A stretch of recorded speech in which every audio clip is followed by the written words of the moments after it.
वृंदावन की धरती पर सूर्य की किरणें शांति से बिखर रही थीं। गायें चर रही थीं, बच्चे खेल रहे थे और कृष्ण की बांसुरी की मधुर ध्वनि हवा में गूंज रही थी।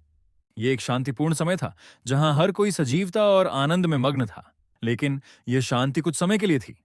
कंस, मथुरा के अत्याचारी राजा, ये जान चुका था कि कृष्ण की शक्ति बढ़ रही है, इसलिए उसने एक नया राक्षस भेजा, जिसे अरिष्टासुर कहा जाता था।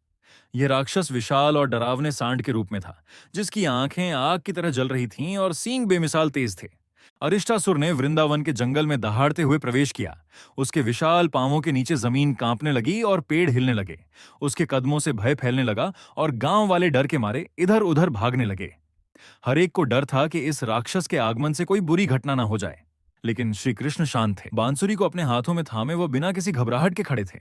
उनका चेहरा मुस्कान से सजा हुआ था।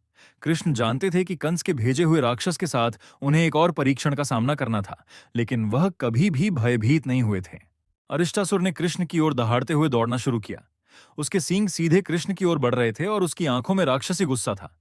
लेकिन कृष्ण अपने स्थान पर खड़े रहे और अरिष्टासुर का सामना करने के लिए पूरी तरह से तैयार थे। कृष्ण ने अरिष्टासुर के हमले को बहुत चतुराई से टाल दिया। उन्होंने हल्के से कदम बढ़ाया और अपने शरीर को घुमाया, जिससे अरिष्टासुर का हमला हवा में ही खाली चला गया। राक्षस चौंका और कृष्ण की गति देखकर वह कुछ समझ नहीं पाया। अरिष्टासुर ने गुस्से में आकर कई बार कृष्ण पर हमला किया, लेकिन कृष्ण ने हर बार उसे चकमा दिया। कृष्ण के हर एक हल्के कदम में आशीर्वाद और शक्ति थी। अंत में कृष्ण ने अरिष्टासुर को पकड़ लिया और उसे अपनी पूरी ताकत से उठाया। कृष्ण ने अरिष्टासुर को हवा में उठाया और फिर उसे जमीन पर एक जबरदस्त धक्का दिया। एक धमाका हुआ, जिससे पूरा वृंदावन कांप उठा।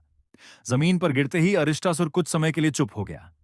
कृष्ण ने उसे पूरी शक्ति से दबोच लिया था। अरिष्टासुर जमीन पर गिरते ही अपना असली रूप दिखाने लगा। उसका राक्षसी रूप टूटकर एक दिव्य आत्मा में बदलने लगा। उसकी सारी राक्षसी शक्तियां समाप्त हो गईं और वह कृष्ण के चरणों में समर्पण करने लगा। कृष्ण ने उस दिव्य आत्मा को आशीर्वाद दिया और कहा, तुम अब शांति से मुक्त हो, तुम्हारी यात्रा अब समाप्त होती है। कृष्ण ने उसे सच्चाई और धर्म का मार्ग दिखाया और वह आत्मा भगवान की शरण में समाहित हो गई। अरिष्टासुर की हार के बाद वृंदावन में शांति लौट आई। गांव वाले डर के बाद बाहर आए और कृष्ण की जयकार करने लगे। कृष्ण के भक्तों ने उनका अभिनंदन किया और उन्होंने श्री कृष्ण की महिमा का गान किया।